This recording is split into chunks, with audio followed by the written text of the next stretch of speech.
engagement from the birds around here, and I thought there was some distraction. But it is not about the birds, it's about the instructions that were given to them.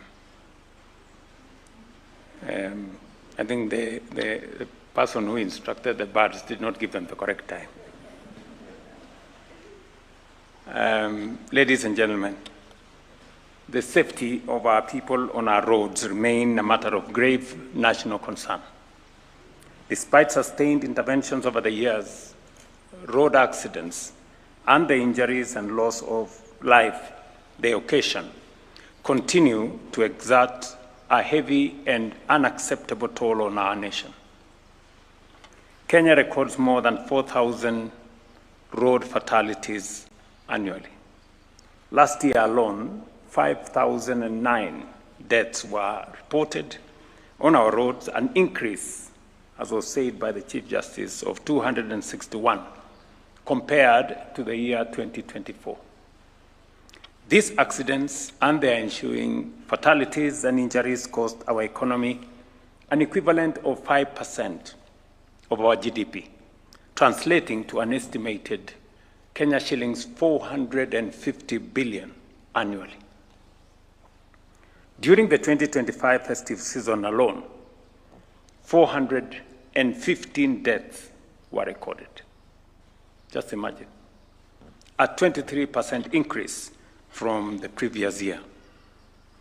I am, however, encouraged that deliberate steps are already being taken to confront this challenge, a multi-sectoral approach. And for the first time, a coordinated interagency traffic justice model was successfully piloted during the 2025-2026 festive season under the framework of the National Council on the Administration of Justice. This initiative brought together enforcement, prosecution, and adjudication in a unified and a structured manner. Ladies and gentlemen, I am pleased to note that the interventions during the festive season yielded measurable gains.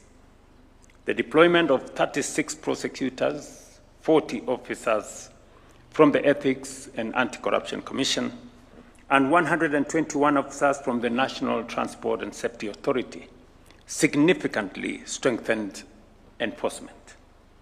As a result, fatalities involving public service vehicles declined by 10%, largely due to intensified oversight.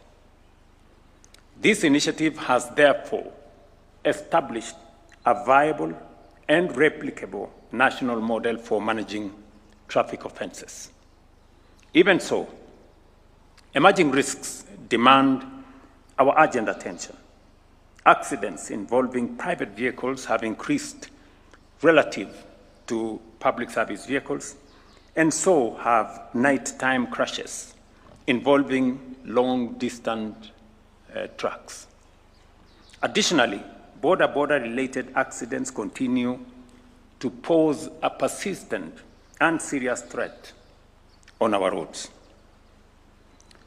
The pilot showed the core drivers of road traffic accidents within the various sectors.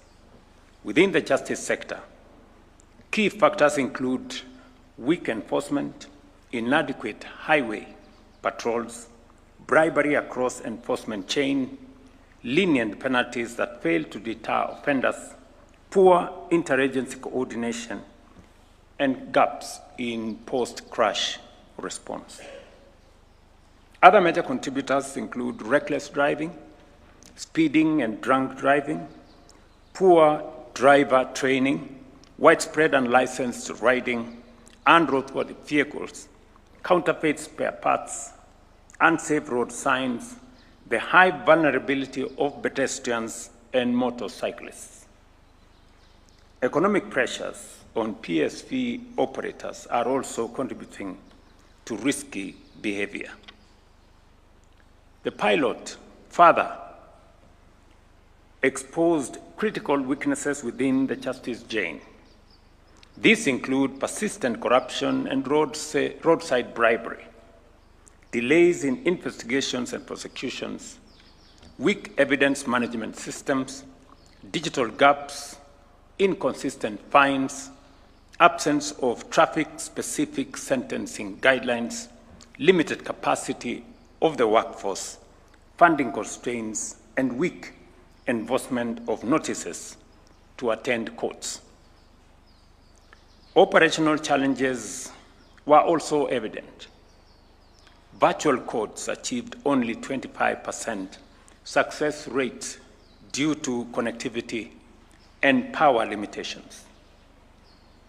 Budget constraints affected the rollout of mobile courts. Case processing delays were noted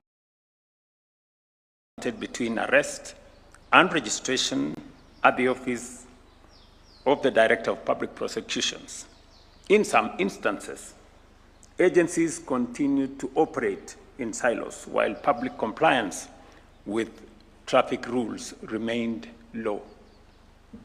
Ladies and gentlemen, to decisively confront these challenges, the report sets out a comprehensive package of reforms that we must urgently give priority to stem the continued loss of life and injuries in our roads.